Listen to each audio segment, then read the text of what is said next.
พุทโธภควาพุทธังภควันตังอะภิวาเทมิสวากขาโตภควตาธัมโมธัมมังนะมาสามิสุปฏิปันโนภควโตสา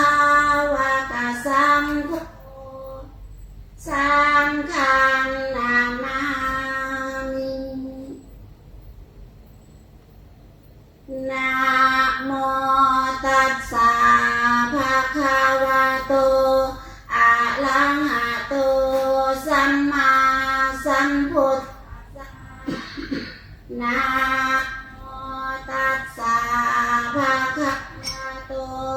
อะระหะโตสัมมาสัมพุทธัสสะ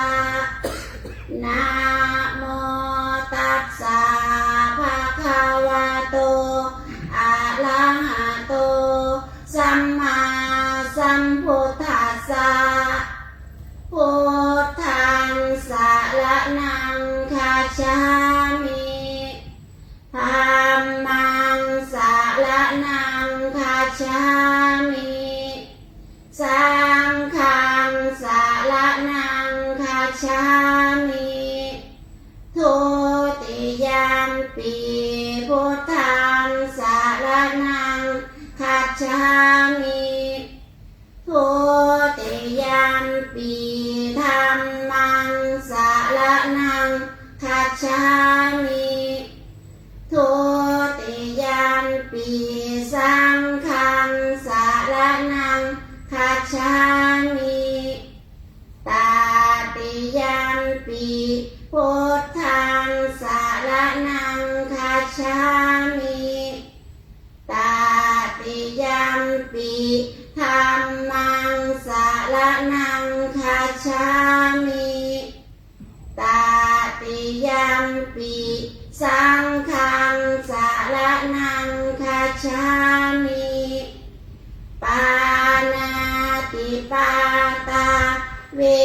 รมณีสิกขาปะทังสมาธิยามิอาทินนาทานาเวรมณีสิกขาปะทังสมาธิยามิอาพรหมจริยาเวรมณีสิกขาปะทังสมาธิยามิมุสาวาทาเวรมณีสิกขาปะทังสมาธิยามิสุราเมรยะมัชฌะปมาชัฏฐานาเวรมณีปะทังสมาธิยามิวิกาลโภชนาเวรมณีสิกขาปะทังสมาธิยามินัจจคีตาวาทิตาวิสุกาทัสสนะมาลาคันทะวิเลปานะคาลนะมันดานะวิปุสนัฏฐานาเวรมณีสิกขาปะทังสมาธิยามิอุจจาสยนะมหาสยนาเวรมณีสิกขาปะทังสมาธิยามิอิมานิอัตถสิกขาปะทานิสมาธิยามิสาธุอิมานิอัตถสิกขาปะทานิสมาธิยามิ ทุติยัมปิอิมานิอัฏฐสิกขาปทานิสมาธิยามิตติยัมปิอิมานิอัฏฐสิกขาปทานิสมาธิยามิสิเรนะสุขติยันติสาธุสิเรนะโภคสัมปทาสาธุสิเรนะนิพุติยันติตัสมาสีรังวิโสทะเยสาธุอามะพันเต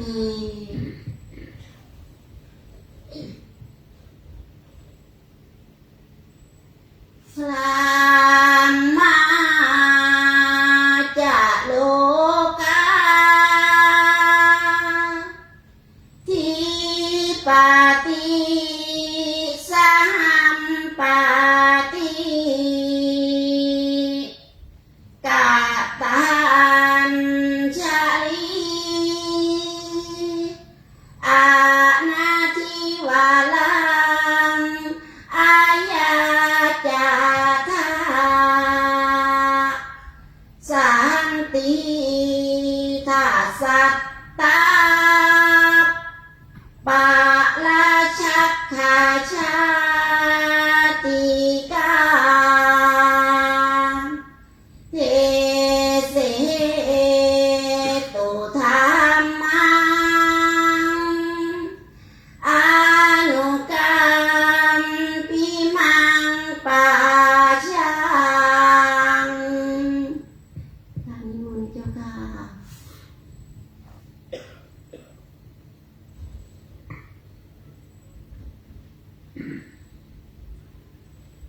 สุริสุภามาสดุพุทธศาสนายุคการ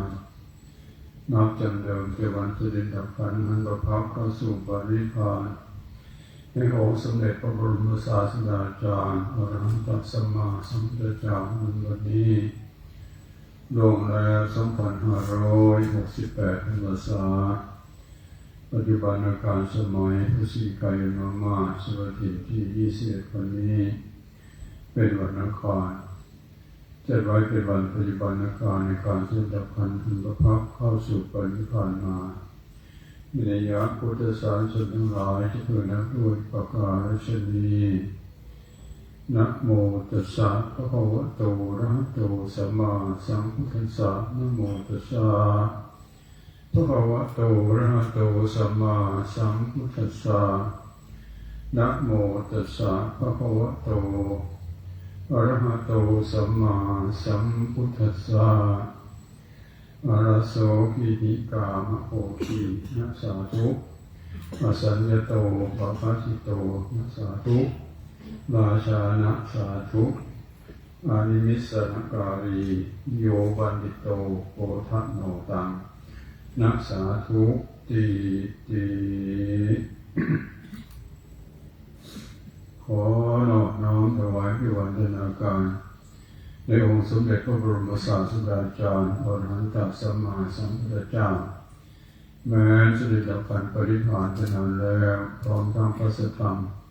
ได้พระอริยสงฆ์จากทั้งหลายผู้สมุแล้วด้วยศีลสมาธิปัญญา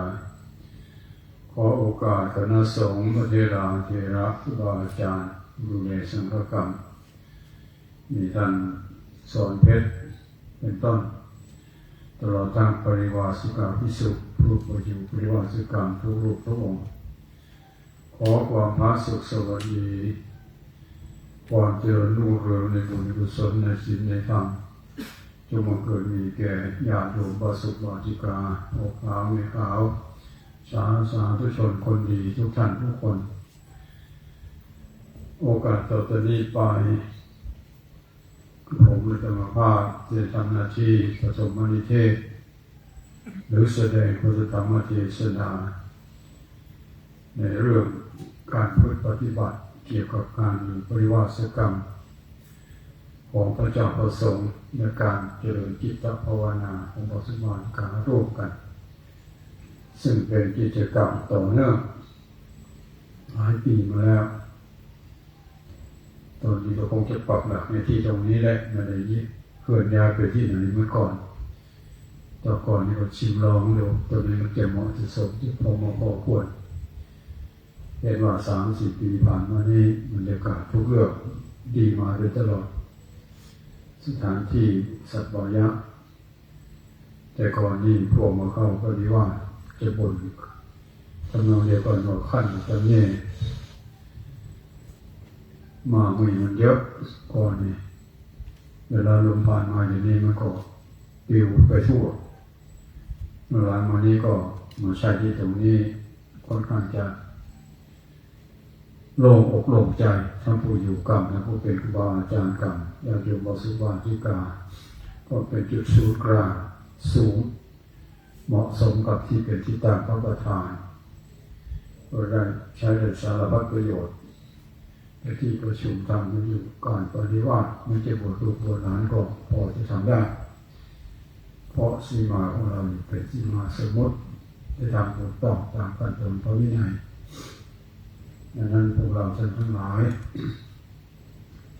เราวันประชิดบาสุบาจิกาพวกเขาในขาวที่วันเวลาที่กำหนดการก็ทยอยกันมาเพื่ออะไร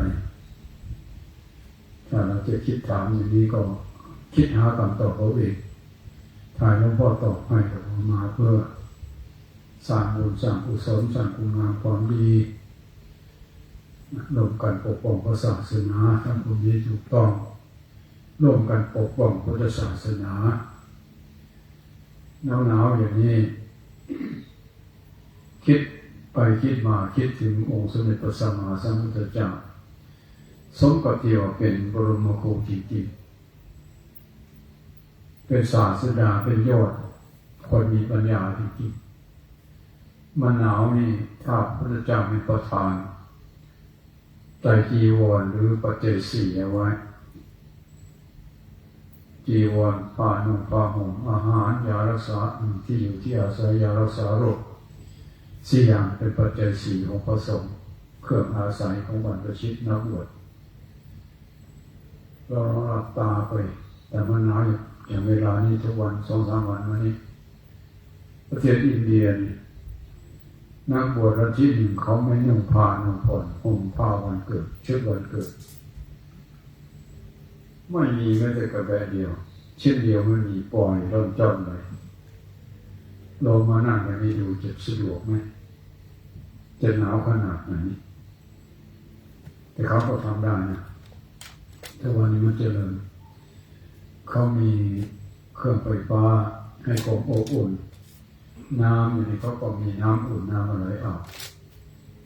แต่เขาก็ถ้าเป็นอย่างถ้ามันมีไม่พร้อมอย่างบ้านนอกพอเขามีพวกเราเนี่ยก็คงจะสาสกันอยู่ฉะนั้นจึงคิดไปคิดมาเขาเผยแผ่ศาสนาของเขาจริงอยู่ในวงจำกัด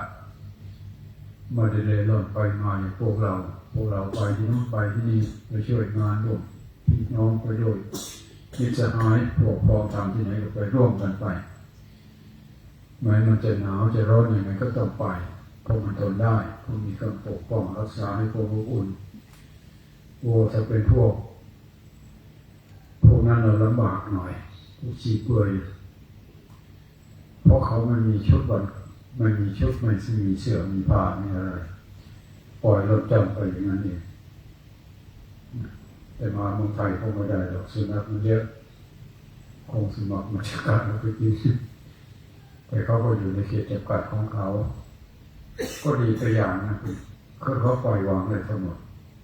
โลกนี้ไม่มีอะไรแล้วเขาปล่อยวางทั้งหมดแต่พระพุทธเจ้าไม่เห็นด้วยคือยังผ่อนผันให้ภิกษุใช้ปัจจัยสี่เครื่องอาศัยของบรรพชิตคือนักบวชมีจีวรกันแดดกันหนาวถึงมาทำให้สวยงามนะเพื่อปกป้องปิดปกอวัยวะวายให้มันไม่เกิดความละอาย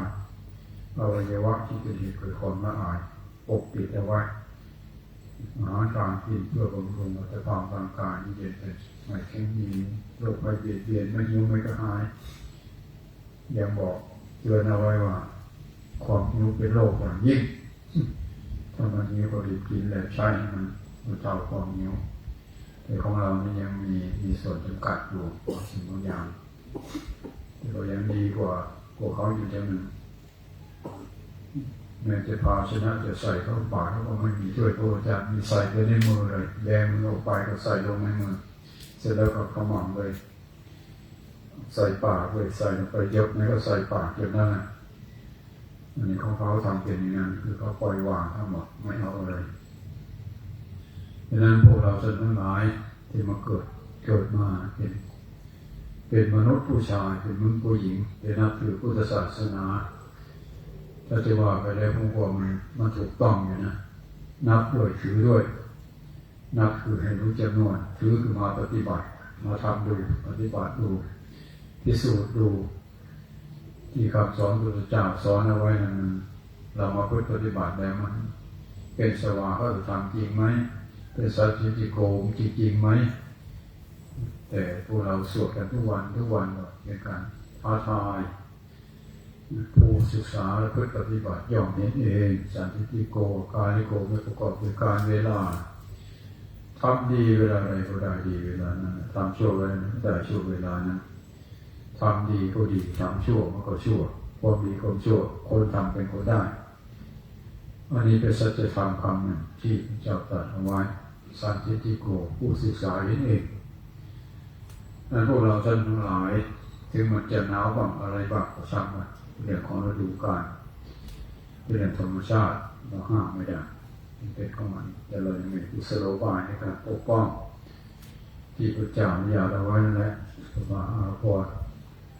ก็นุ่งห่มน้ำร้อนน้ำชาก็ดื่มได้บริโภคได้ด้วยกันหนาวนั่นจะเป็นเหตุให้พวกเราทั้งหลายได้เสียสละเวลาคิดวัดการบ้านการเมืองอะไรต่างๆสำหรับญาติโยมมาร่วมกันประพฤติปฏิบัติสืบสานงานพระศาสนาร่วมกันกับท่านอาจารย์สอนเพชรซึ่งเป็นเจ้าของถิ่นรับผิดรับชอบทั้งลูกเรื่องนะแม้แต่อาหารการกินห้องน้ำห้องส่งทุกอย่างเก็บไว้ได้ป่วยมันไม่อยู่ไม่ยาวต้องเตรียมไว้หาไว้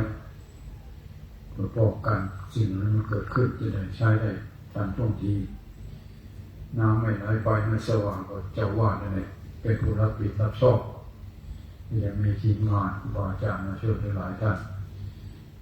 ดังนั้นพวกเราท่านทั้งหลายมาอยู่ปริวาสก็ดี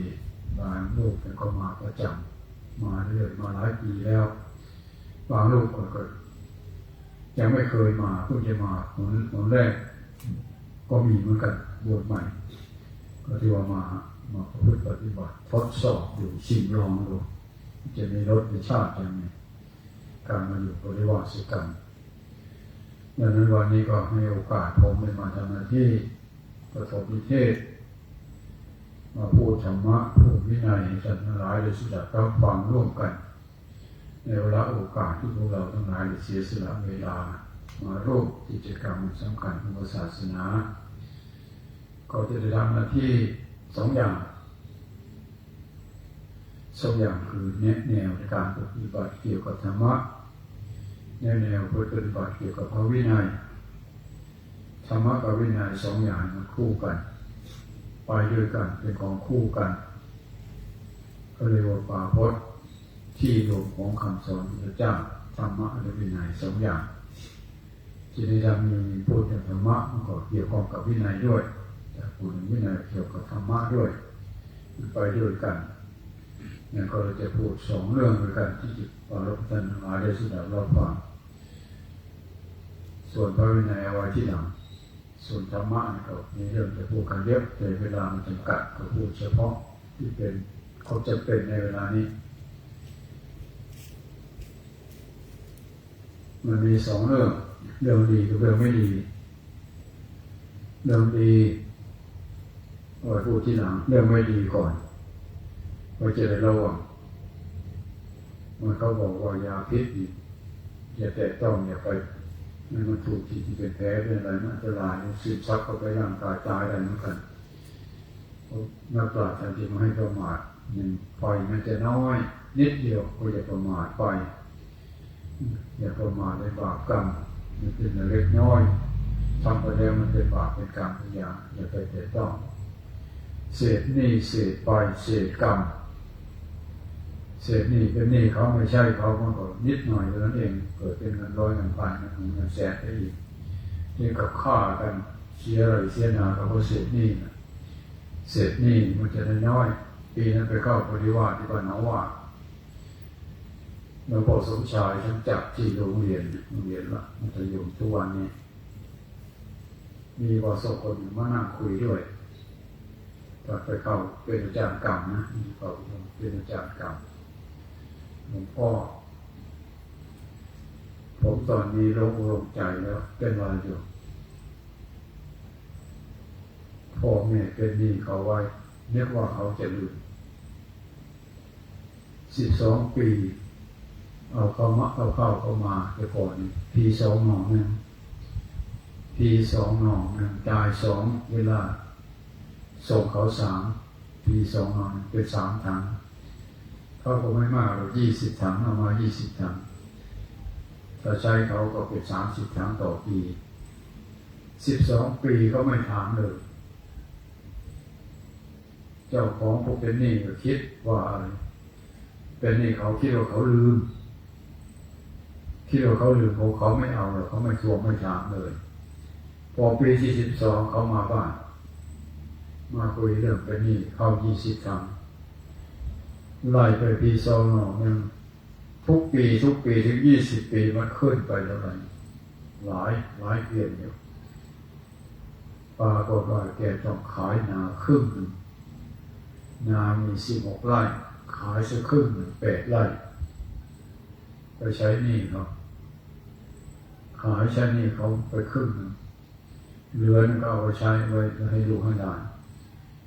พ่อแม่สร้างหนี้เอาไว้แต่ก็ตาย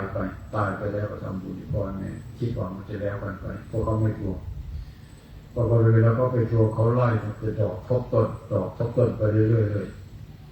ปาก็ว่าเลยเสียนาไปตอนนี้ใช้หนี้หมดแล้วผมเลยหลับตาเลยนะหลับตานั่งสบายมาเข้ากรรมฐานกับพวกเขาแต่ก่อนเป็นกังวลผมหมดหนี้เลยถึงจะจนมันเป็นอะไรเขาอยากเป็นหนี้เขามานอนตาไม่หลับนี่นักปราชญ์จะจึงว่าไว้เป็นข้อคิดอย่าประมาทเศษหนี้เศษกรรมจะเป็นบาปกรรมวินัยกรรมอะไรก็แต่เล็กน้อยถ้าเรามองว่าเป็นเรื่องเล็กน้อยไม่เป็นไรอันนี้ก็เป็นเรื่องประมาทกันนะเศษกรรมนี่ท่านทำไปแล้วมันก็ต้องแก้โดยวิธีสารภาพจนเป็นพ้นผิดแล้วขอเข้ามาโทษขอเข้ามากับผิดพลาดไปแล้วขอโหสิกรรมเช่นกันแล้วกันไม่ถือโทษโกรธกันกรรมนั้นก็เป็นโหสิกรรมไปเศษกรรม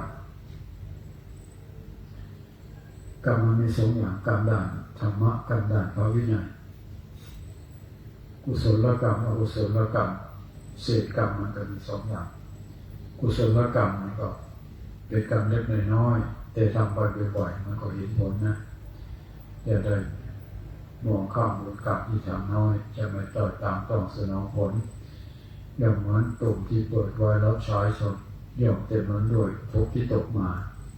บุญกรรมที่เราทำไหว้พระสวดมนต์ให้ทานรักษาศีลปีละเล็กละน้อยหรือวันละเล็กละน้อยเราก็จะมองข้ามว่าไม่มีประโยชน์คุณงามความดีสั่งสมเอาไว้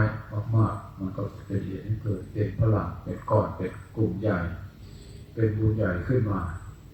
ขอให้ทำเรื่อยๆไม่จะมองข้ามอันนี้ส่วนที่เป็นบุญกุศลเศษกรรมที่เป็นบุญเป็นกุศลกรรมไม่ควรมองข้ามเศษบาปเศษกรรมที่เป็นอกุศลก็ไม่ควรมองข้ามเหมือนกันที่มันจะน้อยก็ให้ผลได้เหมือนกับเราเป็นโรคผิวหนังคันนิดๆหน่อยๆไม่ก็รักษาไม่ทายาไม่ทำอะไรให้มันดีขึ้นมันเป็นปกติเก่าเช้าเก่าเย็นอยู่นั่นแหละต่อไปก็มาเกิดวันใดวันหนึ่งติดเชื้อเล็บเรามาสะอาดวัตถุสิ่งสีอะไรอื่นมันติดไปในโรคผิวหนังของเรานั่นแหละพอสุดท้ายก็อาจจะเป็นโรคร้ายได้มันสะสมมานานๆกรรมเล็กน้อยก็เช่นเดียวกันมันเป็นอย่างนั้นอาบัติทุกข์ตัวดอกก็หายอาบัติปาจิตติเขี้ยวก็หายผู้เฒ่าบางคนวางเสร็จแล้วแก้ตัวนะอย่างไรนิดน้อยบาปกรรมอาบัติเล็กน้อยอย่าไปมองอย่าไปสนใจมาก ไม่แก้มันแสดงนะนักปราชญ์จึงให้แสดงอาบัติทุกเช้าทุกเย็นอาบัติสวดมนต์จะได้หรือก่อนอาบัติสวดมนต์เทศนาอาบัติคือปรงอาบัติว่างอาบัติชำระอาบัติที่มันถูกเราได้ดวงละเมิดที่มากไปแก้ไขสัมภหุลามากหลายที่เป็นลังกาบัติคลุกาบัติสัมภหุลานานาปุกายโยอัตติโยอัปติเราก็แสดงแล้วมันจะพ้นความผิดมันก็หมดโทษมันก็ไม่เป็นโทษเป็นภัยกับตัวเราเพราะเราได้ปรงแล้ววางแล้วปล่อยแล้ววางแล้วตามขั้นตอนของพระวินัยเรียกว่าเทศนาบัติปรงอาบัติสัพพตาปัญญูเจนิสัพพตาปัญญูเจนิแสดงอาบัติบอกอาบัติคนรับตามนั่นแหละที่เราแสดงทุกวันไม่ใช่ทำเล่นนะคือปฏิญาณตนเป็นคนผิดอันนี้เป็นส่วนบาปกรรมจะเล็กน้อยก็ตามแล้วก็ต้องทำแก้ไขปรับปรุงมันเชื่อโรคร้ายที่มันติดละมานิดหน่อยมันยังไม่ได้แผ่ขยายตัวของเล็กของน้อยมันก็เป็นของใหญ่ยากเศษไฟเหมือนกันเศษไฟก็เกิดจากลูกไม่ขีดวิธีก็เลยเถื่อนจิบป่าเล็กน้อยโยนทิ้งเข้าไปในป่าก้างทูบเกี่ยวเอาไว้แล้วก็ไม่ว่ามันจะดับตอนเดือนก่อนที่บ้านบัวอะไรบ้านผมอยู่นี่ครับไฟในบ้านหลังนึงนะเศษไฟ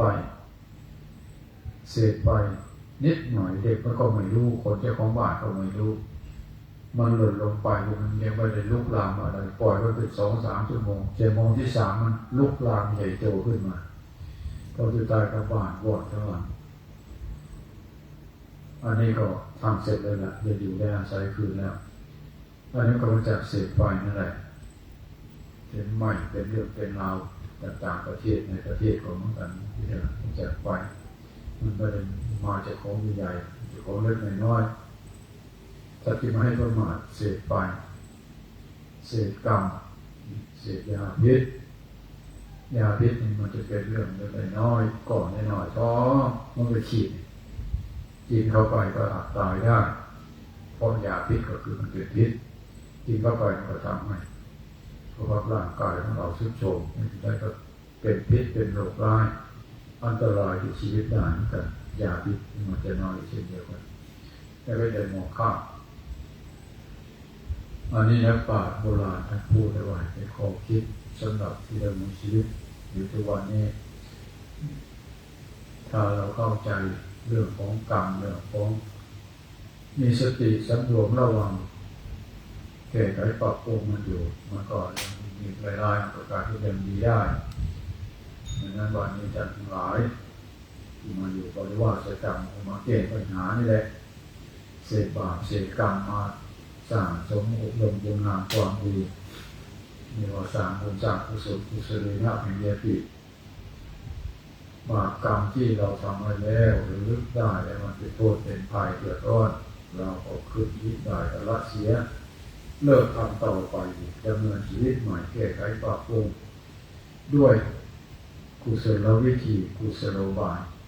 มีกุศโลบายแก้ไขกุศลนะมันจะถูกละได้โดยกุศลกรรมกุศลกรรมมันละบาปกรรมได้บาปกรรมที่ทำมันเป็นน้อยมันมาสร้างงามความดีจึงสามารถตัดกรรมได้เป็นน้อยออกไปได้เพราะงามความดีมันมีพลังบาปกรรมที่ทำวันก็สูญหายไปได้ถ้าเปรียบเทียบเอาไว้เหมือนกับน้ำขุ่นกับน้ำใสน้ำขุ่นนี่มันมีจำนวนน้อยแต่น้ำใสมันมากสมมติว่ามันมีสัก1 ลิตรน้ำขุ่น1 ลิตรมีน้ำใส20 ลิตรเทลงไปในภาชนะเดียวกันขุ่นมันก็มีอยู่แต่มันเจือจางน้ำใสมันมากมันเจือจางน้ำที่มันขุ่นอยู่แล้วมันก็กลายจากขุ่นมาเป็นพอกินได้ใช้ได้ดื่มได้ซักเสื้อซักผ้าได้เพราะน้ำใสมันมากกว่าน้ำขุ่นแต่เวลาน้ำขุ่นมันมากน้ำใสมันน้อยเนี่ยหมายถึงสร้างบุญน้อยแต่สร้างบาปมากทำบาปทำกรรมหนักๆเอาไว้เช่น ขาพ่อขาแม่ข้าพ่อข้าแม่ข้าพระอรหันต์ทำมิตรประบาททำสังฆเพศเรียกว่าทำกรรมมันหนักอานันเดียกรรมกรรมมันหนักมันเป็นกรรมหนักถ้าเราไปทำเข้าไปแล้วเสียในยังกระสานกรรมนี้ต้องให้ผลก่อนเพราะมันเป็นกรรมหนักอย่างฉันจึงให้ระวังอานันเดียกรรมขาพ่อขาแม่ขาพระอรหันต์ขาทำให้พระพุทธเจ้ารู้ทิศทอพระพุทธเจ้าปกติไม่มีคนฆ่าได้หรอกอย่างดีก็แค่พระโลหิตงอกตามตำนานท่านว่าไว้อย่างนั้นนะมันจะวิสัยที่พระเจ้าจะต้องคนฆ่าคนนั้นเลยถูกหลวงฆ่ามันยังจะเป็นเพราะผู้อื่นจะเป็นไปได้แต่วิสัยพระเจ้าจะไม่ตายเพราะคนเขาฆ่าเขาเบียดเบียนจะเป็นเพราะสิ่งยินกินกรรมของพระองค์นี่บอกเกิดนิพพานในพระโมคคัลลานะถูกโจรนะถูกโจรฆ่าตายคือกรรมมันยังสนองท่านอยู่ยังจะเป็นพระอรหันต์แล้วก็ยังถูกฆ่าแต่พระเจ้าไม่ถึงนั้นแต่ในนั้นในกรรมก็จึงเลยทำพระโลหิตแค่ห่อเท่านั้นเองห่อเลือดอันนี้เรื่องของบาปอนัตเรียกอนันตริยกรรมกรรมอนัตถ้าทำไปแล้วก็ไม่มีโอกาสที่จะไปสวรรค์ได้ไปนรกท่าเดียวจะทำบุญสุนทานอะไรก็ทำได้อยู่แต่มันยังไม่ให้ผลบาปกรรมมันหนักจะให้ผลก่อนเปรียบเทียบกันเหมือนกับบุรุษขึ้นไปบนยอดภูเขาหรือต้นไม้สูงๆแล้วของ4-5 อย่างวางลงในเวลาเดียวกันจะเป็นก้อนกรวดก้อนดินจะเป็นนุ่นเป็นท่อนไม้อะไรก็แล้วแต่จะเป็นก้อนนี้นี่มันหนักกว่าเขาวัตถุหนักกว่าเขาพีมันจะลงมาถึงก่อนเหตุผลก็คือมันหนักเมื่อมันหนักมันจะให้ผลก่อนกรรมมันหนักเหมือนกันดังนั้นเราจะมาเพื่อแก้กรรมสร้างกรรมดีกุศลนะมีอะไรละได้ด้วยกุศลกรรมจึงมาไหว้พระสวดมนต์กรรมฐานเดินจงกรมฟังเทศน์ฟังธรรมมาสร้างบุญสร้างกุศลเสร็จแล้วก็ครูบาอาจารย์ผู้นำคนนั้นจะพาแผ่ส่วนบุญกุศลเพื่อแก้กรรมเป็นวิธีแก้กรรมในพุทธศาสนาโดยมาแก้โดยการสวดเลยมันมาแก้โดยการมีแต่กระโทกมายิ้มมาแล้วสะเดาะคอต่อสตาเป็นวิธีของเขาเป็นวิธีพราหมณ์แต่พุทธเจ้าแก้โดยวิธีสร้างคุณงามความดีเป็นการลดล้างบาปกรรมที่ได้ทำเอาไว้สำนึกได้ก็แก้ไขด้วยการทำคุณงามความดีเมื่อทำเรื่องนี้แล้วจะได้เปรียบเทียบเอาไว้โสมังโลกันปภาเจติปภามุตโตวจันทิมาบุคคลคนนั้นแหละเมื่อปรับตัวปรับใจได้แล้วชีวิตเขาจะโล่งโปร่งใสเหมือนกันกับพระจันทร์อีกคนแล้วจากเมฆหมอกโผล่เมฆโผล่หมอกมันบดบังแสงจันทร์แสงอาทิตย์มาให้เจิดจ้ามาให้มีแสงสว่างนิ่มนวลเหมือนกับปกติมือจันทร์วันเพ็ญถ้ามันถูกเมฆถูกหมอกปิดบังเอาไว้แล้วมันก็จะเศร้าหมองไม่ผ่องใสรัศมีก็ไม่กระจ่างนักบวชอย่างพวกเราท่านทั้งหลายก็เช่นเดียวกันถ้าหากมันมีเมฆมีหมอกปิดบังจิตใจอยู่มันก็ไม่ผ่องใสจิตใจไม่เบิกบานคิดพะวงหน้าพะวงหลังกลัวเขาจะชี้โทษกลัวเขาจะบอกอันนี้ไม่ถูกต้องจะเข้าไปในหมู่พวกในวันก็รู้สึกกระสับกระส่ายไม่กล้าสู้หน้ากันนะเขาจะทักท้วงขึ้นมาเลยเราเนี่ยภาษาวินัยวิปฏิสารเกิดความวิปฏิสารเข้าไปสู่หมู่พิสงฆ์ของในองค์อาจสะทกสะท้านพวกเขาจะพูดเรื่องนั้นเรื่องนี้ขึ้นมาแทงใจดำเราทางเราไม่มีอะไรไม่มีโรคมีภัยไม่มีอะไรเป็นเหตุในนามรังเกียจเราเข้าไปทุกสถานที่จะเป็นบริษัทไหนก็แล้วแต่เราเข้าไปหมดเพราะอะไรเพราะเราไม่บาดบั่นเจ้าใครจะมาทักมาทวงอะไรเราอันนี้ก็เรียกว่าเป็นการแก้ไขมองดูอดีตที่ผ่านมาแล้วเราไม่มีอะไรผิดพลาดถูกต้อง แต่พี่เราพอแก้ไขให้ปรับปรุงแล้วก็ดีขึ้นโดยวิธีการที่เราปฏิบัตินี่แหละสร้างคุณงามความดีมาก็พูดหาวิธีมาเข้ากรรมเพื่อจะได้ออกจากกรรมเข้ากรรมแล้วออกจากกรรมก็เป็นผู้บริสุทธิ์ตามขั้นตอนของพระวินัยดังนั้นวันนี้ก็จะได้ปาลบคืนนี้สันร้อยกว่าเป็นเครื่องหัดญาติโยมชาวบ้านสิ่งที่ไม่ดีสี่อย่างมีอะไรบ้างชาวบ้านเกียรติค้านไม่ดีเป็นชาวบ้านญาติโยมทั่วไปบางตนเป็นคนเกียรติค้านภาษาธรรมโกชัดชัดซึ่งเป็นอบายมุขข้อสุดท้ายในอบายมุข6เกียรติค้านทำงานถ้าเราเกียรติค้านทำงานมันไม่ดีนั่นแหละจะเป็นพระเป็นโยมก็ไม่ดีแต่ดีกว่าพระ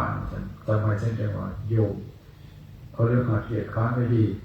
แต่พระเกียรติค้านเป็นไงก็ไม่ดีเหมือนกันเลยเพราะอะไรเอาเปรียบสังคมเอาเปรียบสังคมชาวบ้านเขาที่ว่าไม่ดีคือเขาหาได้หากินเองหาเลี้ยงชีพเองหาเลี้ยงครอบครัวเองไม่หาไม่ได้ไม่มีอยู่มีกินเดือดร้อนต้องขยันหมั่นเพียรขยันมาจากคำว่าขายันต่อขายันเอาหลังยันก้นยันไม่ได้ขายันเอาขายันคือทำการทำงานนั่นแหละการทำการทำงานเป็นยายุวัฒนะอย่างนั้นนะทำให้ร่างกายมันได้รับการบริหารการคลี่คลายไม่นั่งงอเท้าอยู่มันก็เลยออกกำลังกายในการทำงานแล้วขยันทำงานเป็นเหตุให้เกิดความสุขได้ความสงบใจได้ในภายหลังเราไม่ได้ปล่อยวันเวลาเปลี่ยนเปล่าไปแต่พระพุทธเจ้าทรงเอาไว้วันนี้วันคืนล่วงไปเราทำอะไรอยู่เป็นการทบทวนเมื่อเห็นผ่านไปเท่าไหร่มีอย่างมาขึ้นมาเนี่ยเห็นอย่างเป็นที่อุ่นใจของแน่มีอาม่าคนหนึ่งแกอยู่บางกอกน้อยชลบุรีผมไปที่ดงกลับมาพักอยู่ที่วัดมาได้มอนสมัยนั้นหลวงพ่อหลวงพ่ออยู่จังหวัดศรีสะเกษพิทักษา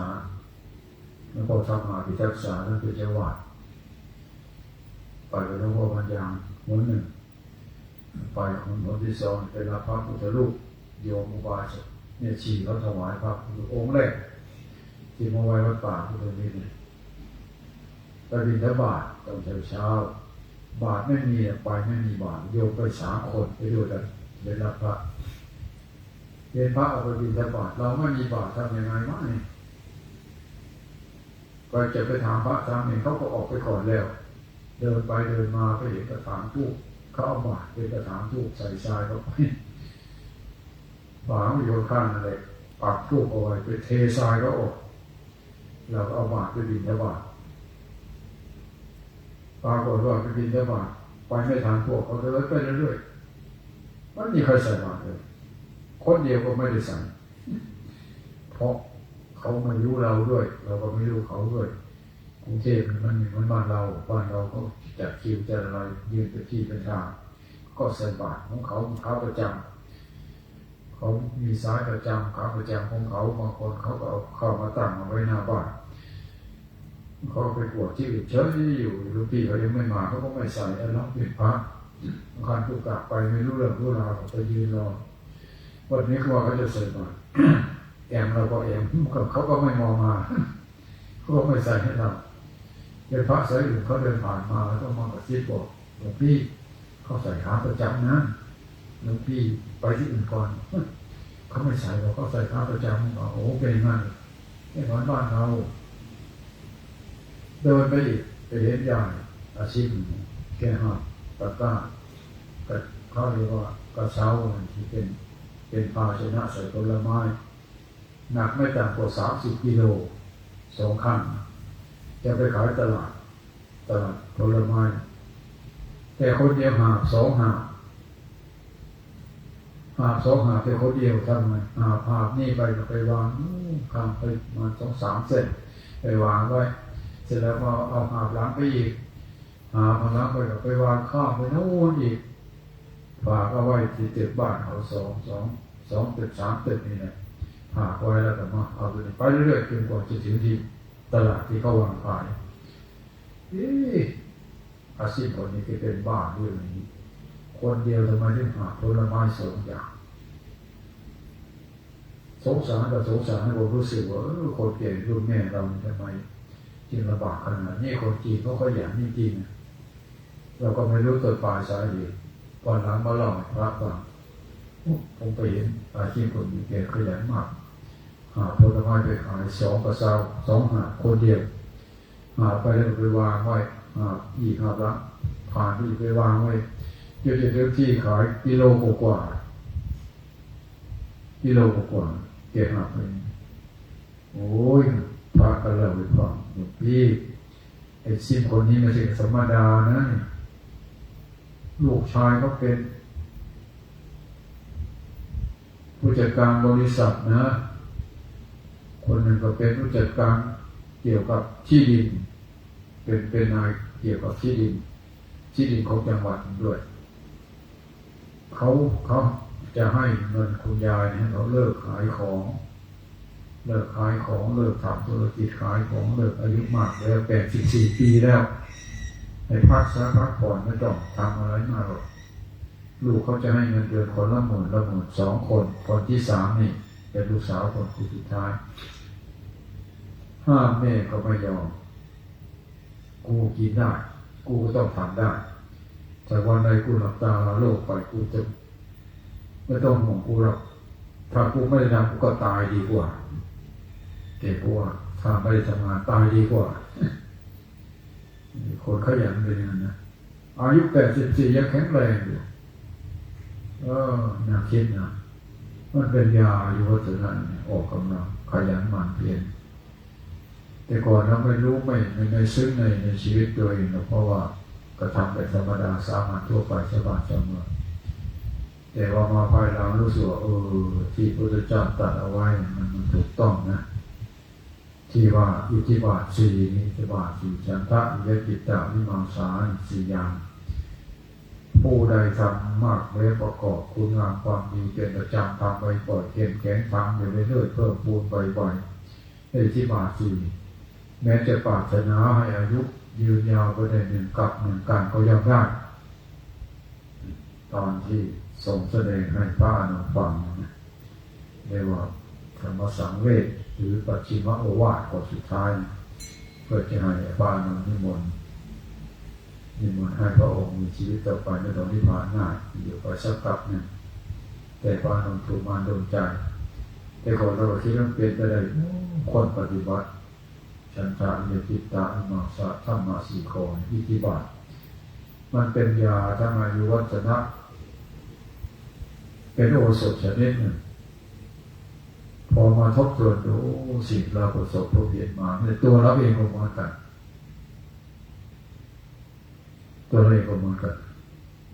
ความขยันหมั่นเพียรในโลกภัยในคนเปลี่ยนถึงมันจะเปลี่ยนก็สู้มาได้เพราะเราออกกำลังอยู่ประจำถ้าหากมองมืองอเท้าแล้วแบบนอนกินแล้วก็นอนคอนแล้วก็นี่มันทำให้อยู่สั้นเป็นไปได้คุณจารย์สอนในเอาไว้เป็นขนาดยาโยมเป็นคนขี้เกียจไม่ดีเป็นบางคนประชิดพวกเราในข้อที่2อสัญญาโตบอกปฏิโตสาธุเป็นนักบวชอย่างพวกเราไม่สำรวมไม่ดีเป็นนักบวชมาถึงพวกเราทั้งหลายนี่แหละจะเป็นพระเป็นเนรถ้าไม่สำรวมนี่ไม่ดีถ้าสำรวมแล้วดีสำรวมนี่มันก็มาอย่างนี้สำรวมอินทรีย์ทั้ง5หรืออินทรีย์ทั้ง6จักขุสังโฆสาธุโสตสังโฆสาธุกานสังโฆสาธุสำรวมคืออย่างไรคือระวังตาลูกมากระทบตาเสียงมากระทบหูกลิ่นมากระทบจมูกรสมากระทบลิ้นเย็นร้อนอ่อนแข็งมากระทบกายธรรมอารมณ์มากระทบใจถ้าไม่สำรวมเป็นยังไงคือระวังให้ระวังเพื่อป้องกันไม่เกิดความยินดี คือความยินร้ายนี่เมื่อตาเห็นรูปหูฟังเสียงจมูกได้กลิ่นลิ้นได้รสกายถูกต้องโผฏฐัพพะลมเย็นอ่อนแข็งใจรู้ธรรมารมณ์อะไรก็ให้ระวังอย่าให้ใจมันเกิดความพอใจยินดียินร้ายถ้ายินดีมันก็เกิดความกำหนัดเกิดโลภะอยากได้ถ้าไม่ยินดีเกิดโทสะปฏิฆากระทบแห่งจิตแล้วเกิดความไม่พอใจฆ่ากันทำร้ายร่างกายซึ่งกันและกันแต่มาจากความไม่ได้สำรวมระวังนั่นแหละก็เลยเกิดความยินดีหรือความยินร้ายสังเกตดูหลวงพ่อหลวงพี่ครูบาอาจารย์มันก็คิดอย่างพวกเราทำไมสำรวมไม่ดีนะสำรวมแล้วดีคือระวังใจพระเจ้าจึงสอนให้พิจารณาเห็นภาษาวะที่เห็นเด้อเห็นมันเกิดความพอใจเกิดความยินดีถ้าพอใจแล้วก็อยู่ไม่ได้มันเป็นกาลที่นี่พอใจมันก็แสวงหาอยากได้เป็นของเรามันอยากได้อยากเห็นอยากถูกต้องอยากสัมผัสอยากรูปอยากคำอะไรตรงนี้ก็เป็นเหตุให้เกิดกามราคะเช่นรูปก็ตามเสียงก็ตามกลิ่นรสโผฏฐัพพะลมก็ตามจึงเรียกว่ากามคุณอารมณ์เกิดกามราคะเป็นพระเป็นนักบวชในพวกเราจึงให้ระวังชาวบ้านไม่เป็นไรชาวบ้านเรื่องของชาวบ้านเขาก็ทำของเขาเป็นเรื่องของเขาอย่างนั้นเรื่องกามคุณอารมณ์มันเป็นเรื่องของความสุขความสนุกเป็นเรื่องของชาวบ้านทั่วไปแต่เป็นพระของเราที่แก่พวกเราผู้ประพฤติพรหมจรรย์พุทธพรหมจรรย์ของพวกเราคือในเศร้าหมองเป็นพรหมจรรย์เศร้าหมองศึกษาดูดีๆจะเห็นว่าโอ้พระพุทธเจ้าสอนเรื่องเมถุนสังโยชน์เอาไว้เมถุนสังโยชน์อาการของเมถุนไม่ใช่เกษตรนะเป็นกองคิดไปเฉยๆถ้าปราบัติทุกกฎเอาไว้แต่มันก็เป็นอกุศลเป็นบาปกรรมยินดีพอใจแม้แต่การยิ้มการพูดการคุยการสบสายตาการเคยลูกเคยทำในสมัยเป็นฆราวาสนึกถึงการเก่าๆมาก็เปิดเผยยินดีในการกระทำนั้นเสียสวนนนเทสมัยที่เป็นฆราวาสญาติโยมเอาเป็นพระมาแล้วมาคิดถึงเรื่องเก่าๆท่านว่าถึงจะประพฤติพรหมจรรย์ก็จะมาเป็นพรหมจรรย์ไม่บริสุทธิ์มันล้าวลานจิตใจคือความเศร้าหมองดังวิธีปฏิบัติของนักพจน์อย่างพวกเราจึงให้มีสติกำหนดรู้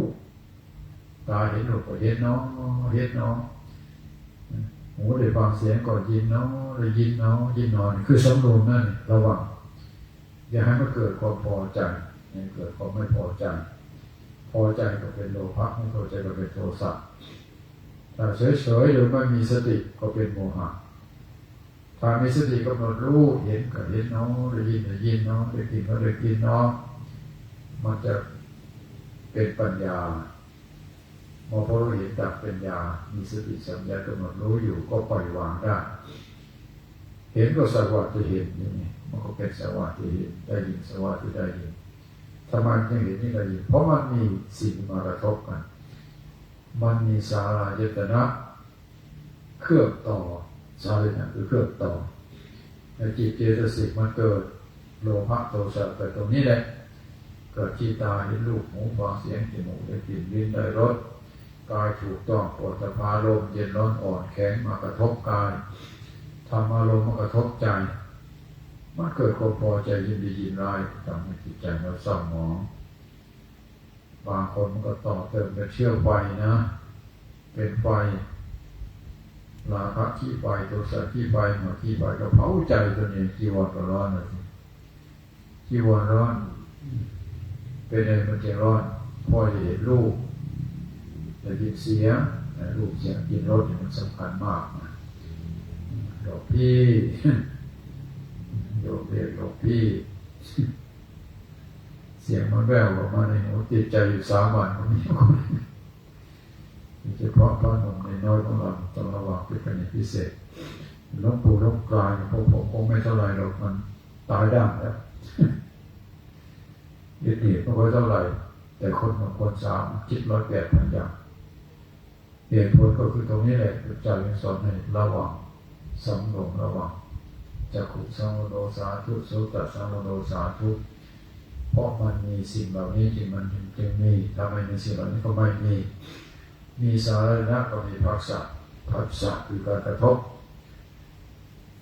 อายตนะมันมีอยู่12อย่างอายตนะ12จักขวายตนะโสตายตนะคานายตนะคันธายตนะชิวหายตนะกายตนะมนายตนะภายในรูปเสียงกลิ่นรสโผฏฐัพพะธรรมารมณ์ภายนอกมันมีสองอย่างคู่กันมันก็เป็นเหตุเกิดผัสสะคือกระทบกันตากระทบรูปมันกระทบตาเสียงกระทบหูกลิ่นมันกระทบจมูกรสมันกระทบลิ้นเย็นร้อนอ่อนแข็งกระทบกายธรรมารมณ์ก็รู้สึกนึกคิดต่างๆกระทบใจเมื่อกระทบแล้วมันเกิดผัสสะเกิดเวทนาพอใจไม่พอใจเวทนาสุขทุกข์ก็เกิดขึ้นตรงนี้แล้วเราเป็นพระก็ต้องใช้สติสำรวมระวังอย่าให้มันเกิดความยินดีเกิดความยินร้ายในเวลาตาเห็นรูปหูฟังเสียงจมูกได้กลิ่นลิ้นได้รสตาถูกต้องโผฏฐัพพะลมใจรู้ทำด้วยกายด้วยใจอันนี้ก็ต้องมีสติกำหนดรู้แล้วเรามาเข้ากรรมในต้องเจริญสติมีสัมปชัญญะมีสติสัมปชัญญะรู้ตัวทั่วพร้อมอันนี้ถ้าไม่สำรวมระวังก็ไม่ดีนะนักสาธุคือไม่ดีสาธุแปลว่าดีนักแปลว่าไม่มันไม่ดีสำรวมต้องระวังผมเล่าให้ฟังหรือเปล่าเราต้องเป็นเรื่องสำคัญนะสมัยผมบวชไปอยู่วัดป่าโคกเพชรศรีสัตยาลาตำบลเสียวตอนนั้นเขาฉันเจนะไปฉันเจกับเขาไปประพฤติปฏิบัติวัดตรงนั้นก็มันเป็นสายกลางๆแต่ว่าเป็นสายของวัดป่าพงก็ใช่เป็นสายของโพธิลักษณ์ก็ใช่คือเขาถือแบบกลางๆที่กินเจกับแบบโพธิลักษณ์แต่ข้อปฏิบัติอื่นของวัดป่าพงเรื่องเงินเรื่องทองเรื่องการใช้จ่ายบริการต่างๆเรียนแบบหลวงพ่อชาแต่ข้อปฏิบัติกับอาหารเรียนแบบพระโพธิลักษณ์ผมก็อยากทดสอบกับเขาดูไปอยู่กับเขา2 ปีผมไปมอบกายถวายตัวเป็นลูกศิษย์ของอาจารย์เสรีท่านก็รับแต่ว่าอยู่ไปกับเขาแบบการงานอะไรต่างๆเรื่องราวต่างๆจะมอบให้ผมทำหน้าที่แก้ปัญหาอย่างชาวบ้านเรื่องชาววัดเรื่องอะไรมีปัญหาขึ้นมาก็ไปหาอาจารย์วิจัยไปเราบอกว่าหวานโดนบาดเสียวออกไปแต่ฟังก็บอกคือหายแต่คือบอกโกรธดอกเราบอกภาษาของเราเสียงเราพอดีมีพระรูปหนึ่งแกเป็นหลานของผู้เมียจะกินน่ะคือเขาเป็นนายห้อยแต่ก่อนเนี่ยเป็นนายร้อยขายหัวขายควายนี่แหละเขามีลงสีข้าวมีเงินมีทองเลี้ยงหมูสีข้าวบริการชาวบ้านสีใหญ่ด้วยมาบวชอยู่กับผมนี่แหละผมก็เป็นลูกพี่เขาพากันไปบิณฑบาตปีนพาขากลับมาโยมไปสวนกลับมาก็ไปเห็นเขาถือกระหล่ำปี2 ดอก2 หัวเดินผ่านกันมาโยมผมถามโยมกำลังมีโยมมาซื้อมาเรื่องของตัวเองซื้อกับหลวงพี่ของฉันปลูกมันแต่ยังมันไม่ออกดอกออกเป็นดอกก่อนเป็นต้นกำลังสวยโอ้ซื้อแพงไหมนี่เขาว่าสองหัวนี่ซื้อ12 บาทหัวละ6 บาท12 บาทแกก็คิดแค่นั้นนะกลับมาถึงวัดไปนั่งกรรมฐานในตอไม้แกไม่นั่งข้างล่างเป็นในตอไม้ตรงนั้นแกว่าเพื่อมันง่วงมันหลับมันจะได้ตกลงมาจะมีสติระวังที่นี่พอแต่คิดไปคิดมายังไงก็ไม่รู้มันต่อยอดมาลาศึกมาลาอาจารย์เจดีนั่นแหละเป็นอย่างเจ้าสิมาล่าไปซึกคือว่าจะไหนอยู่ในบาทอาจารย์ไม่ใช่มากคือจะไหนเรื่องนี้เราไปอยู่นั้นไม่มีเงินเขาไม่ได้ใช้เงินใช้ทองอะไรมากเพราะว่าเขาถือปฏิบัติแบบโพธิลักษณ์เขาไม่พาสำรับ ผมไปเทศกับประเทศเรียกญาติโยมไม่ชีชาววัดอะไรประเทศการเทศเขาก็ถวายอยู่แต่เขาไม่ได้ให้ใช้เอาไปเป็นส่วนกลางกินอาหารจ่ายในบนโรงครัวนั่นแหละแกบอกว่าผมมาบวชนี่มีสวนมีอะไรมีคอกหมูมีเหล้าไก่มีอะไรจะไปบวชไปก็มันไม่มีเงินฝากธนาคารเดี๋ยวสึกไปนี่จะไปปลูกกะหล่ำปีเดี๋ยวโยมเงี้ยกะหล่ำปีมา2 หัวมาขายได้12 บาทผมจะไปปลูกกะหล่ำปีที่นาขี้หมูอายุเนี้ยเดี๋ยวปลูกกะหล่ำปีสักปีหนึ่งเอาเงินเข้าธนาคารได้สัก100,000ที่จะมาบวชใหม่เดี๋ยวนี้ไม่มีเงินใช้ไม่ได้ใช้เงินลองไปเป็นฆราวาสดูมาต่อยอดโอ้ยคุณเนอะคิดไปความคิดกับความเป็นจริงมันบอกคือกันไหนไอ้คิดจะไหนว่าคิดอะไรคิดเอาวิมานคิดเอาภาษาละส่วนคิดได้แป๊บเดียวแต่เวลาไปทำก็จริงไม่ได้อย่างที่คิดหรอกเก่งให้เหตุผลก็บอกเป็นไปได้นะผมก็มีประสบการณ์เขาเรียนจบสมัยก่อนในม.6เราเรียนสูงอยู่เรียนเกษตรบ้างปรากฏว่าห้ามทับทางร้อยข่าวที่เขาว่าจะสึกอยู่นั่นแหละก็เลยคิดว่าไฟสีขวดหามมันก็ไปอยู่เลยป่าสีหอมมันก็หามบ่ได้เลยแม่ออกสีออกลูกคอดลูกที่หามไปมันขอดแบบบ่ได้เลยมันเป็นเรื่องธรรมดาของมันผ้าสีซึกก็หามบ่ได้ขึ้นกันบอกว่าป้าเหตุผลนั้นซึกอย่างเดียวแต่คุณเด้อมันนี่ไปนอนมาสักวันมือใส่ก็ว่ากันไหมแต่ไปนอนคิดแล้วก็คิดของเราเลยแต่ว่ามันไปแห้งโผล่ทวดกลับก็คือแต่ซื้ออื่นซื้อกับไปปลูกกะหล่ำปีนี่แต่ว่าปลูกบ่เกิดซื้อกะหล่ำปีมากองหนึ่งเมื่อวานมาก็เลยพอซีตกมันบ่เกิดสงสัยมันสิดวงศพบ่เกิดเอามาอีกกองที่2อีกเมื่อวานอีกเกิดน้อยแต่กับผลมาแห้งไปกับมาท่วมสวรรค์ก็ได้ปลูกสับกะหล่ำปีปรากฏว่า2 ปีจึงเห็นหน้ากันสึกไป2 ปีกลับมาขอบวชใหม่ว่าเห็นบ่ล่ะคุณบ่สำรวมระวังแค่เห็นกะหล่ำปีเขาสิสึกแล้วอันนี้มันเพียงนิดหน่อยนะสาเหตุนิดหน่อยนั่นเองพ่อนั้นเข้าใจแต่ตัวยอดเห็นแค่กะหล่ำปีเขาขายเลยหัวละ6 บาทเดี๋ยวเลยเงิน100,000 บาทธนาคารที่ปลูกกะหล่ำปีไม่สมหวังอันนี้มาจากความคิดที่ไม่ได้ระวังจำอันยกเป็นอุทาหรณ์ตัวอย่างเราสู่ฟังเล็กน้อยมันก็ทำให้เป็นเรื่องใหญ่โตได้ถ้าเราไม่สูงระวังดับเสียในต้นคือเห็นสวัสดิ์เห็นได้เห็นน้อเห็นน้อยินได้ยินน้อได้กินน้อได้รสน้ออะไรก็ว่ากันไปตามวิธีปฏิบัติวิปัสสนากรรมฐานนั่นแหละตาเห็นรูปหูฟังเสียงจมูกได้กลิ่นได้รสได้สัมผัสอะไรต่างๆของกำหนดรูปก็รู้แล้วก็ปล่อยวางมันก็ไม่มีอะไรเกิดขึ้นเรียกว่าสักว่าจะเห็นสักว่าจะได้ยิน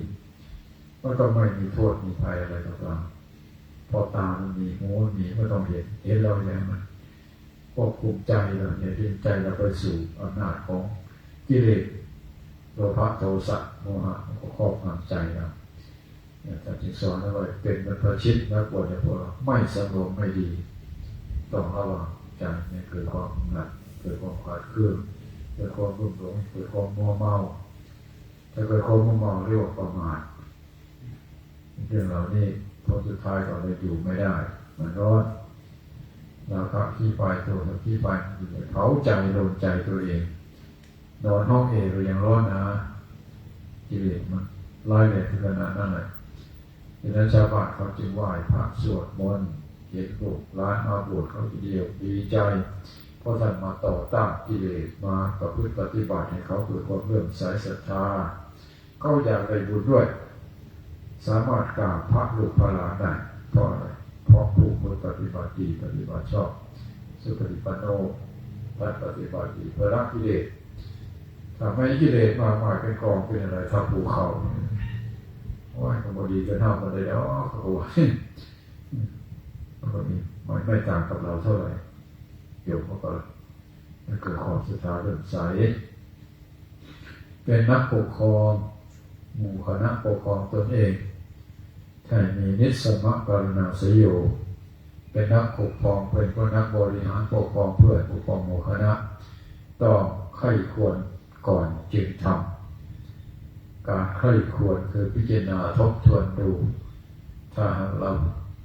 ไม่ใคร่ควรพิจารณาบางทีเป็นนักปกครองจะลงโทษคนอื่นหรือตำหนิติชิคนอื่นมากกว่าเหตุผลที่มันจะเป็นไปได้ต้องใคร่ควรพิจารณาการปกครองมันมีหลายระดับมีปกครองระดับประเทศระดับชาติปกครองระดับตำบลระดับอำเภอระดับจังหวัดระดับบ้านระดับเมืองต่างๆนักปกครองจึงเคยควรเสียก่อนถ้าไม่เคยควรก่อนอาจจะมีให้เกิดอคติพอใจรักใครศรัทธาคติลำเอียงเพราะรักกันโทสะคติลำเอียงเพราะไม่ชอบกันโมหคติลำเอียงเพราะหลงกันพยาบดีลำเอียงเพราะกลัวครับมันก็เป็นนักปกครองที่ไม่ผ่องใสเป็นนักปกครองที่ไม่ติดใจชาวบ้านครับปกครองคนไม่ได้แต่นักปกครองที่ดีจะต้องใคร่ควรทุกเรื่องใคร่ควรเสียก่อนจึงทำนิสสัมมกรณาสยโยใคร่ควรจึงทำดีกว่านี่เป็นศาสนสุภาษิตท่อนที่3มาเล่าที่ท่านทั้งหลายฟังจะเป็นของธรรมะส่วนข้อสุดท้ายจะเป็นบัณฑิตโกรธได้ดีนักปราชญ์บัณฑิตคือผู้รู้ผู้สอนธรรมเป็นนักปราชญ์เป็นบัณฑิตผู้รู้เป็นคนมักโกรธบัณฑิตโกรธนี่ก็โอ้อันตรายเหมือนกันนะถ้าไม่ดีเป็นบัณฑิตเป็นนักปราชญ์เป็นผู้รู้ผู้ที่เขาเคารพนับถือชาติไม่วางตนเป็นคนใจร้ายโหดร้ายเป็นบัณฑิตโกรธไม่ดีนี่เป็นเรื่องไม่ดีนะฉะนั้นเราเป็นพระเป็นเจ้านี่ก็โดยเฉพาะพระกรรมฐานนี่เข้ากรรมฐานยึดมาเข้าปริวาสเจริญจิตภาวนากรรมฐานขี่โกรธสตบขี่ขอ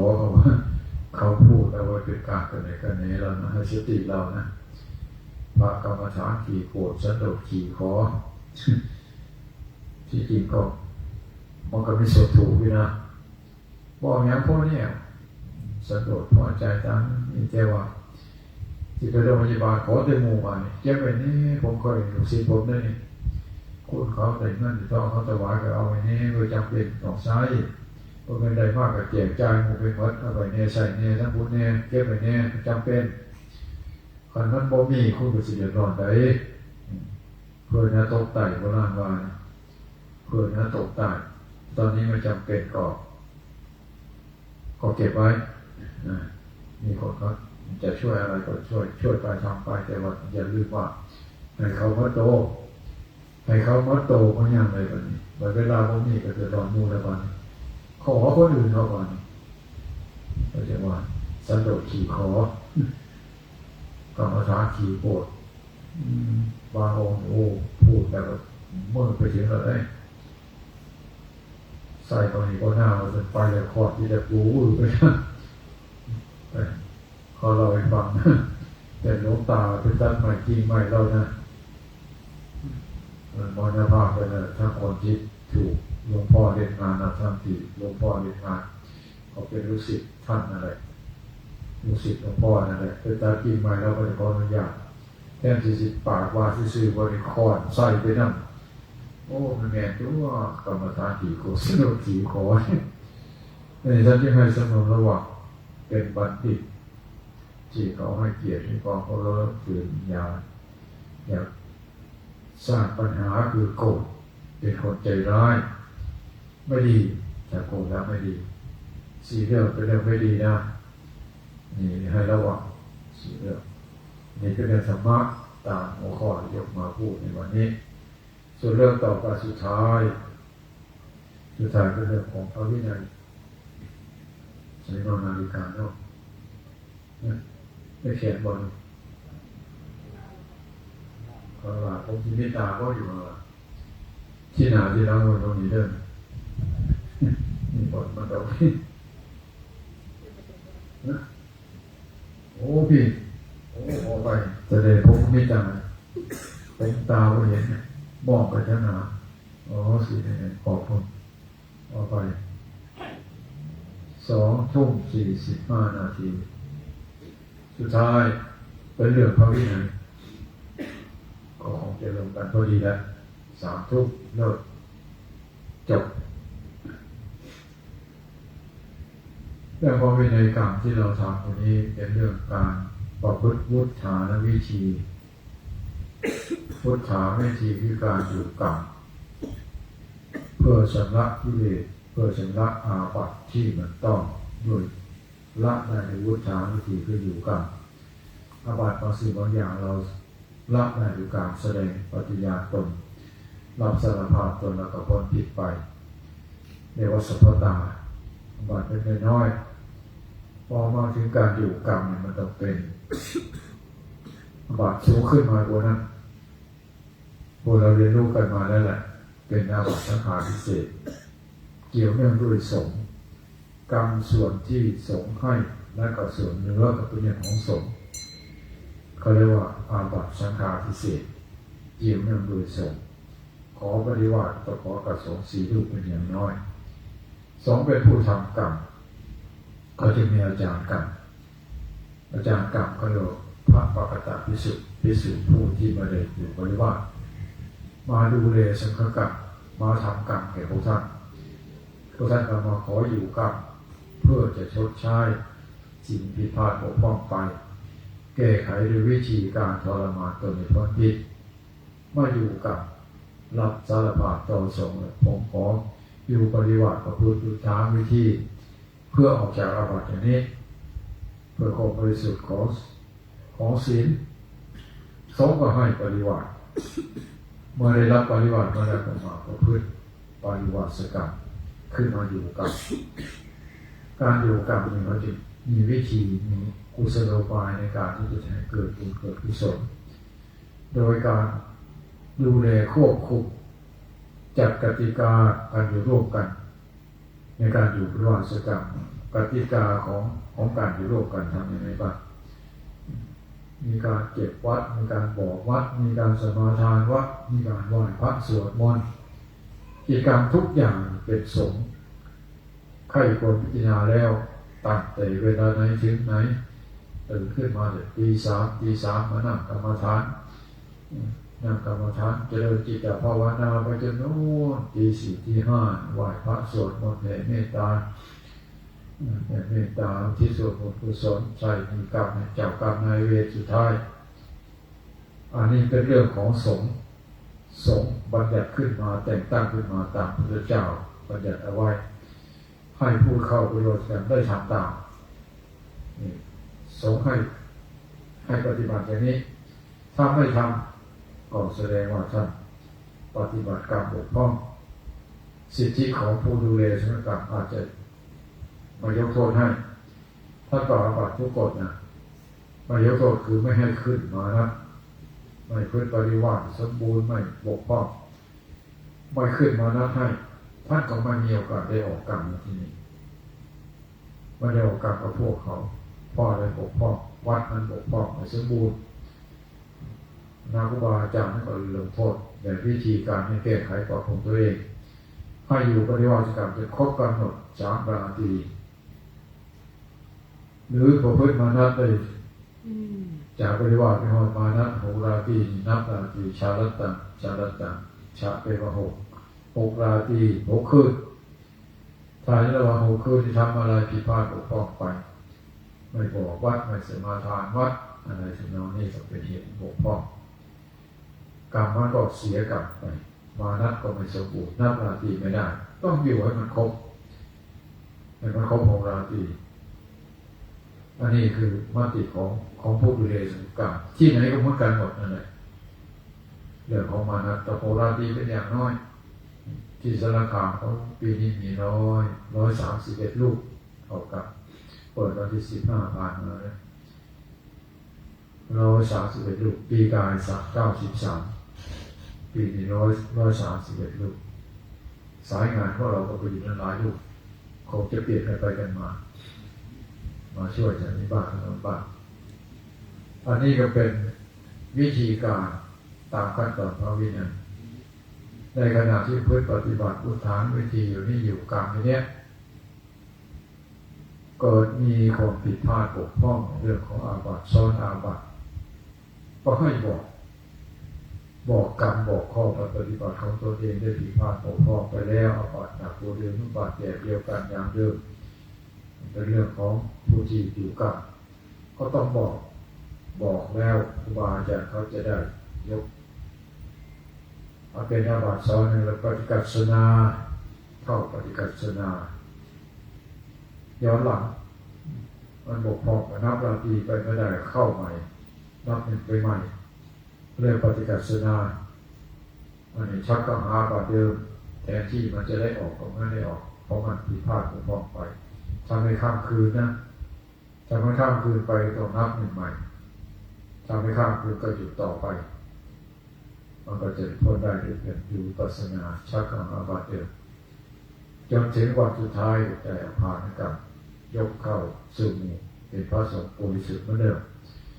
การอยู่กลางก็สิ้นสุดลงโดยการผ่านกับด้วยทรงวิสติวัตร20 รูปเป็นอย่างน้อยรับความบริสุทธิ์ของท่านทั้งหลายรับทราบร่วมกันพระรูปนี้ชื่อนี้มาเข้ากลางเสร็จแล้วก็ได้ผ่านกรรมไปแล้วก็เลยเป็นความบริสุทธิ์ของแต่รูปแต่ละองค์ที่เพื่อปฏิบัติที่นี่มันถ้าหากว่าเข้ากรรมแล้วไม่สิ้นสุดมันไม่สมบูรณ์ก็สิขาลาเพหรือป่วยมีปัญหาอย่างกันเมื่อเข้ากรรมไม่ได้เอาผ่านกลับไปเมื่อบวชใหม่ต้องเข้ากรรมใหม่นะถ้าไม่ทำอย่างนั้นมันก็ยังอาบัติที่มันถูกมันผิดพลาดบกพร่องไม่ได้แก้ไขจะเป็นพระสงฆ์อยู่กับหมู่เขาไม่ได้เพราะยังเป็นทะลุกาบัติอยู่คณะสงฆ์ก็อยู่โดยการโดยศีลสมมติการโดยศีลแต่ว่าโดยทิฏฐิศีลมัญญตาทิฏฐิศีลมัญญตามีความเห็นพ้องต้องกันในทวิวาทกันผู้ความเห็นผิดสงฆ์ก็จะอยู่ด้วยความสามัคคีรักกันมันพี่มันน้องพ่อแม่เดียวกันอันนี้เป็นวายวิธีวางกฎเกณฑ์เอาไว้ผู้อยู่ปฏิบัติต้องรักษาลัทธิอย่าให้เกิดลัทธิเชษอย่าให้เกิดนับลัทธิไม่ได้อยู่ปฏิบัติลัทธิมันจะนับไม่ได้อยู่ก็คือจาวาโสอยู่ที่มุมเดียวที่บางมุมที่บางเดียวกันกับพระตาวิสุทธิ์โดยจารกรรมนะผู้มาอยู่กันอย่าไปนอนหลบกันอย่าไปเอ็นกายหลบกันอย่าไปชักหลบกันที่ใครที่มันที่ใครเข้ามาเว้นว่าจะเก็บวัดแล้วอะไรตรงนี้เก็บวัดแต่เก็บวันนี้ก็เข้ามีปัญหาอะไรก็ไปคุยกันได้ดูแลกันได้แต่ไปซักป่าซักบอลอะไรกันครูบาอาจารย์ก็ได้มีปัญหาจะเก็บวัดแล้วถ้าจะไม่เก็บวัดก็พูดวัดอยู่แต่ห้ามอย่าไปสมโภชสังวาสรวมกันมีประวัติโสยอยู่ป่าตามมือพระภิกษุที่ไปเข้ากรรมรูปใดรูปหนึ่งอยู่ในจำนวน40-50 รูปปริวาสมีพระอาจารย์กรรมเพียงรูปเดียวของกลุ่มของชนะมาเจียววิปวาโสคือไม่ได้อยู่ป่ายังมีสงฆ์เป็นกัลยาณมิตรอยู่ในสังฆกรรมให้เกิดผลสมบูรณ์ถ้าขึ้นมานับแล้วต้อง4 รูปเป็นอย่างน้อยคณะปกครองต่อมาถึงพระให้ครบ4 รูปจะไปธุระป่าฟังต้องเอาพระไปด้วยอย่าไปดูภาระการตัวเองไม่ได้ต้องมีพระผู้ดูแลติดตามไปโดยรูปหนึ่งแต่ดูปฏิว่าถ้าเป็นมานับต้อง4 รูปป่วยไม่สบายเป็นพ่อที่โรงพยาบาลถ้าท่านไปเจ็บกรรมในสมาทานวัดปฏิบัติวัดอยู่ก็ต้องให้พระไปเฝ้าถ้าเจ็บวัดสมาทานเลิกวัดแล้วก็ไปอยู่เดียวก็ได้อันนี้เป็นวิธีปฏิบัติเกี่ยวกับขึ้นมานักราตรีถ้ามันสมบูรณ์แล้วมันเปิดกัศนาไม่ต้องเอาบัตรซ้ำเดิมเข้าไปอีกในกำหนดภูราตรีก็อภานนะครับก็เป็นสิ้นสุดของการอยู่ปฏิบัติปิดงานปิดการไปตามมันควรความเหมาะสมเราจะได้รู้ว่าโอ้เข้ากรรมมันเป็นอย่างนี้เพราะว่าเราได้ทดสอบปฏิบัติไปแล้วเราก็จะได้เห็นคุณค่าหรือประโยชน์ของการอยู่กรรมจะได้ศีลวิสุทธิจิตตาวิสุทธิจิตติวิสุทธิ คือบริสุทธิ์ทางศีลบริสุทธิ์ทางสติบริสุทธิ์ทางด้วยการเจริญภาวนาสวดมนต์ไหว้พระเจริญกรรมฐานที่ได้สมาธิกิเลสมันก็เบาบางไปมันก็ได้จิตตาวิสุทธิมันสำเร็จเป็นพระอรหันต์แล้วเพียงแต่ว่ามันได้จิตสงบเยือกเย็นพูดพอใจนะเป็นความ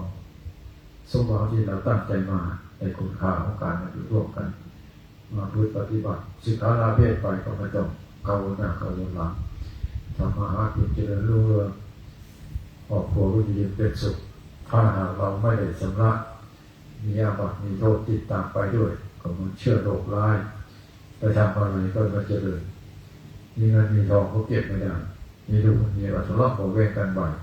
มันเจริญเพราะไม่ได้แสดงอาบัติก่อนไม่ได้ออกกลางก่อนไม่ได้เข้ากลางก่อน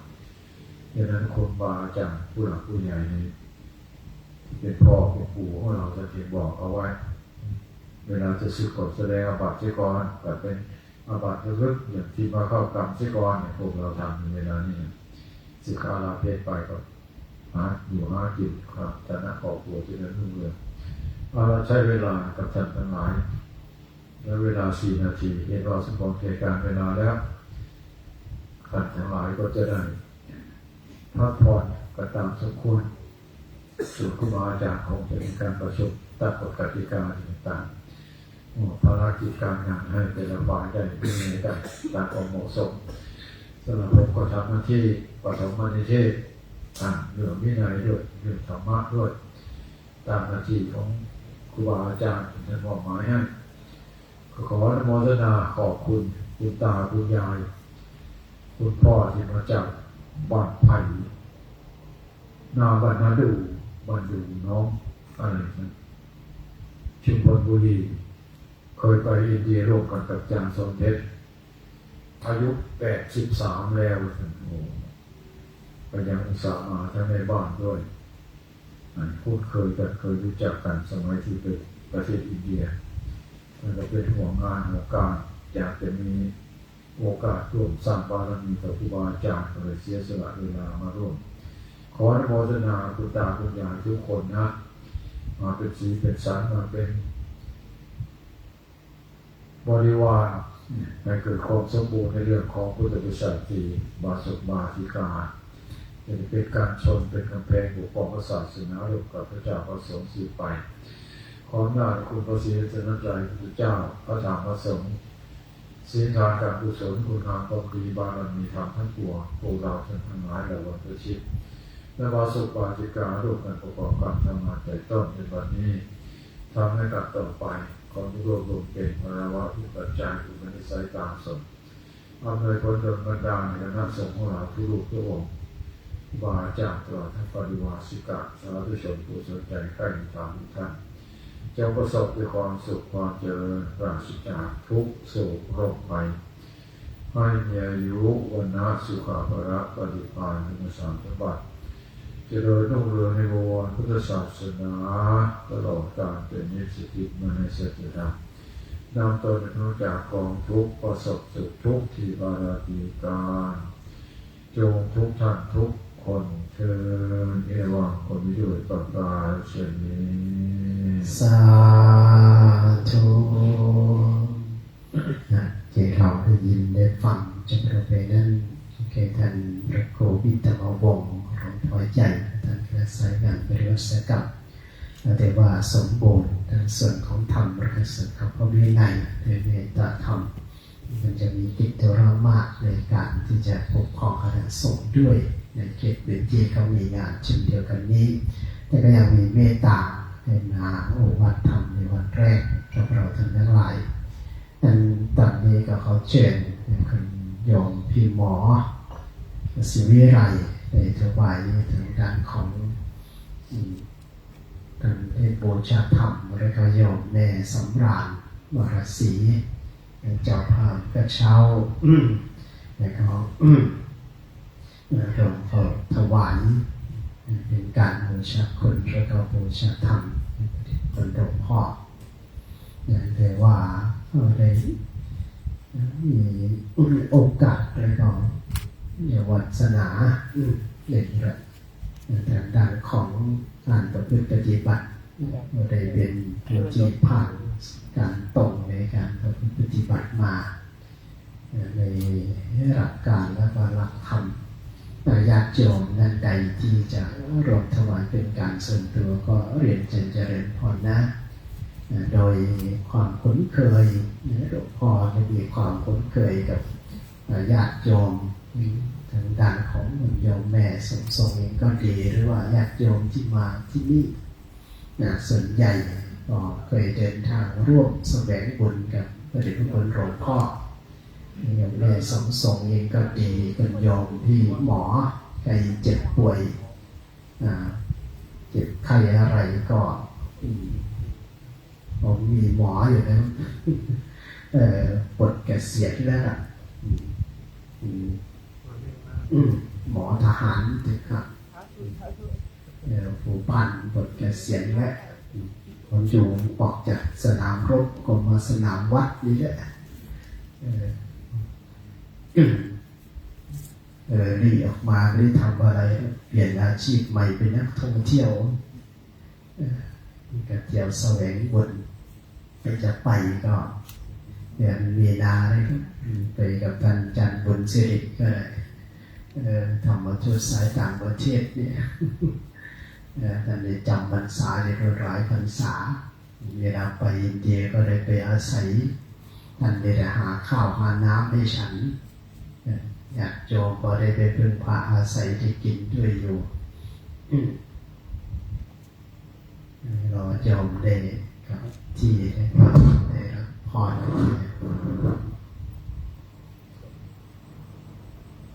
นั่นก็ส่วนหนึ่งก็ยังอยู่ในเรื่องของข้าวข้อสุกนี่น่าจะเกี่ยวเสร็จแล้วมาได้ยังมีกำลังวังชา80 กว่าโยมพร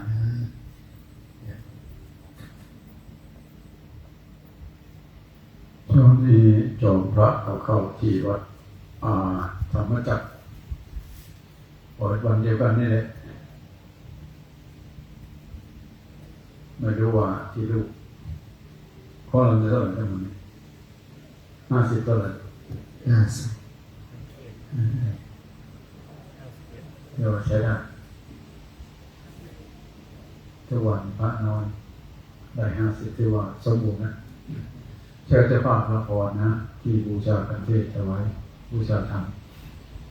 ละครยุทธา